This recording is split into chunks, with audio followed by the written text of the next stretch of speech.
Alright, so here we go. This is the first Carpool podcast. I'm doing it by myself because A, no one responded to my tweet, and B, I don't know how to broadcast a podcast live on air to YouTube from my phone. I don't think the Hangouts app will do that. So, yeah, I'm just going to go ahead and record this on memos and see how this works. I am Justin Garrison. I'm an engineer, sysadmin by trade, and technology enthusiast for a lot of different things, a lot of mobile and a lot of Linux, and I'm just going to chat with people about anything on the minds and what we've learned this last week about pretty much anything. Dude is riding a bike with a bike on the back of the bike. That's another thing about this whole podcast. Lots of frequent interruptions about what we see driving. I think there's going to be some guidelines here I'll try to lay out in just a minute. That's kind of how I envisioned it, of just about hour-long chat. The rules are, if you want to participate, you have to be in a carpool or driving at the time of the recording. So we're going to have to figure out logistics of how to join calls safely while you're driving and not touching your phone. Mine is in a cradle with power going to it and Bluetooth on my stereo. Hopefully you guys can hear me. There's another ambulance coming by here in a minute, so sorry about the sirens. I'm also under a tunnel right now. So, yeah, there's that. Maybe I can close my windows. Maybe that'll help. I don't know if it did or not. So rule number one. You gotta be driving while you're carpooling. As soon as you are done driving, going home, you are done with the call. Same here. As soon as we're done, we're done. If there's still people driving, then you can continue the call. Rule number two, any cool cars or interesting things you see, you interrupt and say it at the time, just to keep things schizophrenic and random. Depending on where you're calling in from, that might be more cool things than other places. For me, in Southern California, driving back and forth into LA County, wintertime I don't see much, but summertime there's quite a bit of nice motorcycles and cars that I'm sure we can talk about. And rule number three was something, but I don't remember what it was, so maybe it's something like one thing you learned each week. Because we're going to do this while carpooling, quote unquote, I want to make it as easy on myself and unedited as possible. Hopefully the live on air will be able to accommodate that, where we can just push it out live and then it just lives on YouTube, and somehow we can make an RSS feed of that. I don't even know if it's possible, but like I said, for now I haven't figured that part out yet, so I'm just recording things that I did this last week. And then next week, if you listen to this, follow me at Rothgar on Twitter. You can also get a hold of me through email and whatever if you don't have Twitter, if you want to join. Most of the announcements will probably be sent out from there. And for now, the tentative day is actually probably going to be Thursday recordings, probably every other week, maybe every week. But occasionally Fridays as well, and the reasoning for that is Thursdays are the heaviest traffic day of the week in most areas.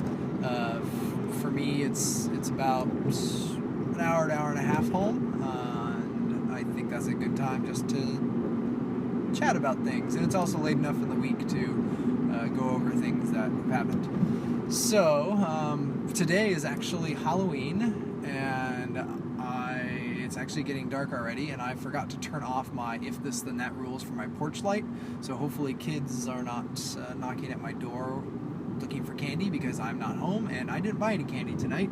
I'm going out with family and not going to be home. So we'll see how that goes. One of the benefits of having automated lights is I don't ever have to think about it until I need to think about it, and that's today.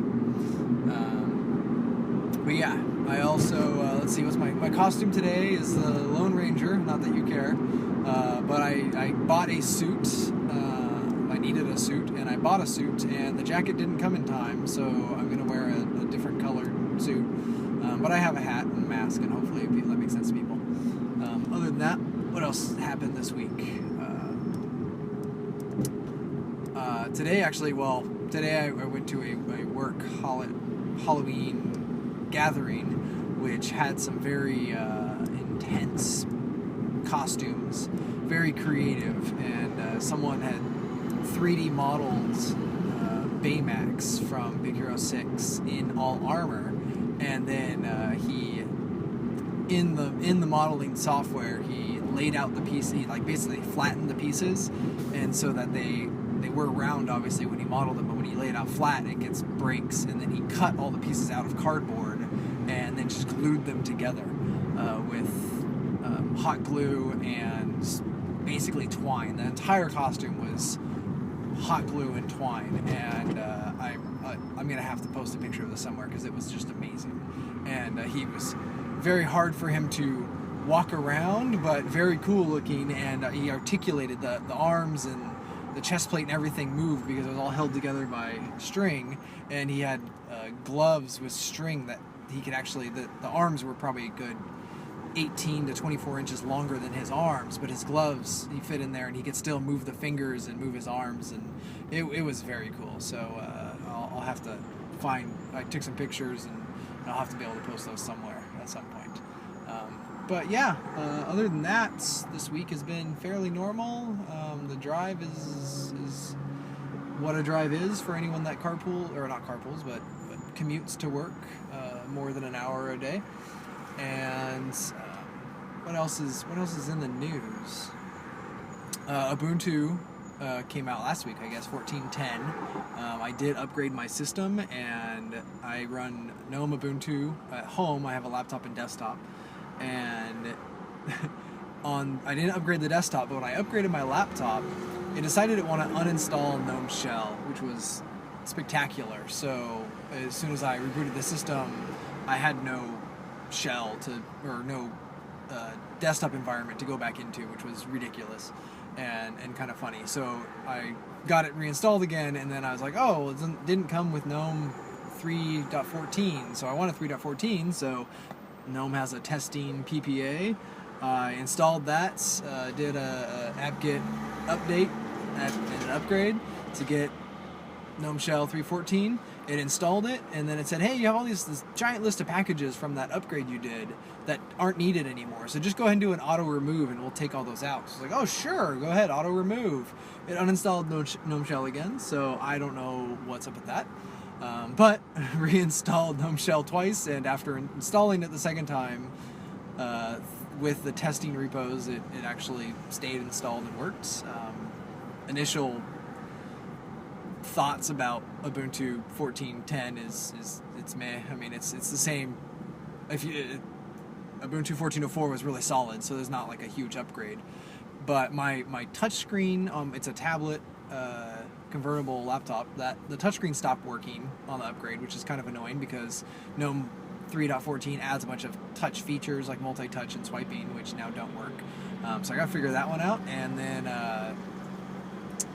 what's the other thing? Oh, and my SD card. I don't know if it was working before, but it's definitely not working now.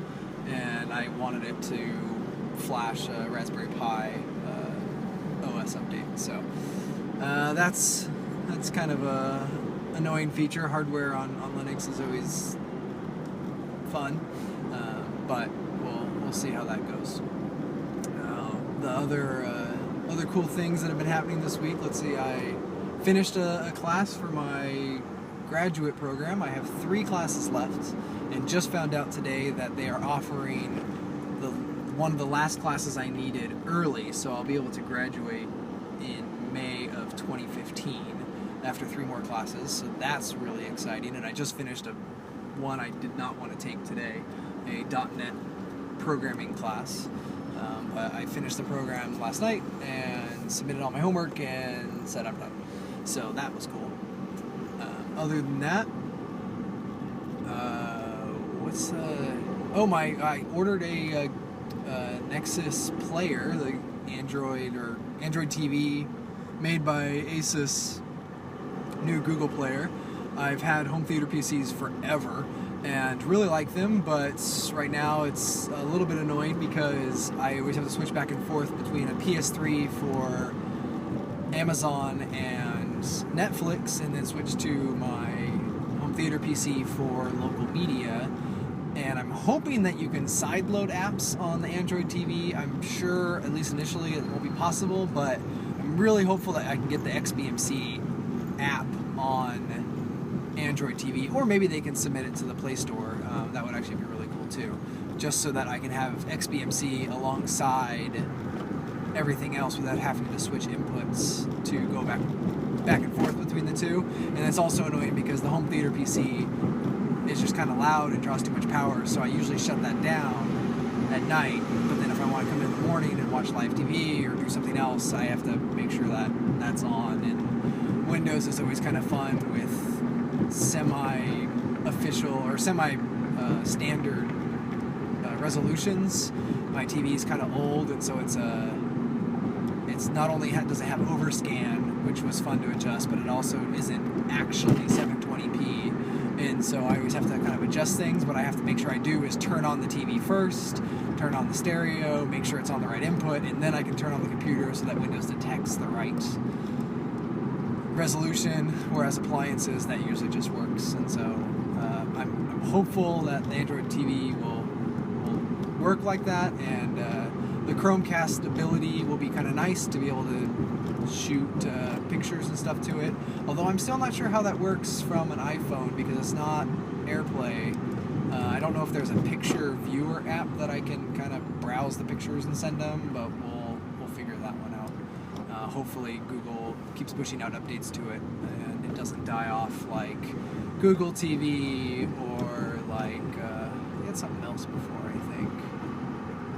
The Chromecast is just a Chromecasting device. It doesn't actually have apps, so this seems like Android TV seems like their play to merge at least what Chromecast can do, and then kind of dumb down what Google TV was supposed to do before every network blocked their browser. So hopefully those the apps on Android TV will work a little better, and I don't know, we'll see. I've had other boxes in the past, Apple TV, and I've been debating a Roku for a very long time, and got my in-laws to get a Roku 3, but it's good. It's not necessarily as hacker friendly. Even third-party repos are okay, but I kind of want something a little more. And really, it's local playback, whereas the Roku's mostly DLNA stuff that I hate dealing with. I have everything on Samba shares organized the way I want. Local files for library information and that kind of stuff. I've been using XBMC for a very long time. So ever since it was called XBMP, actually it's not even called XBMC anymore. It's Kodi TV. So another name change and logos, but same kind of stuff. So we'll see how this goes. I'm sure I'll have updates on that. Although it doesn't ship till the end of November, so I have 3 weeks before it even ships. I'll get it in a month, and then we'll see how good it works from there. So yeah, most of what I have in my mind to say at this point, I don't have notes or anything. I'm driving, so I can't really do a whole lot. Oh, this is why we're slow. There's a car that broke down. It's even in the shoulder. That's all right. Anyway, so if you liked this quote-unquote podcast of me talking to myself in the car and recording it directly on my phone, and somehow I'm going to shoot it up somewhere, send me some feedback. I'll probably make some sort of website URL and maybe a Twitter account for this podcast, so that it doesn't have to just be me. if I am out and other people that end up joining possibly as co-hosts want to do the podcast without me, hopefully we can work something out there. I used to record a podcast called the Mintcast for Linux Mint, and haven't done that for a very long time. But that was a little more structured, and we were sitting at computers. So this is kind of a new thing for me to try. And also, I get bored when I listen to everything I have to listen to. So yeah, if you have any feedback for now, just send it to me on Twitter at Rothgar, or email it to me at justinleegarrison@gmail.com. And otherwise, have a safe drive, and it's a short 15-minute podcast. They'll probably be longer in the future. But for now, have a good one. Drive safe.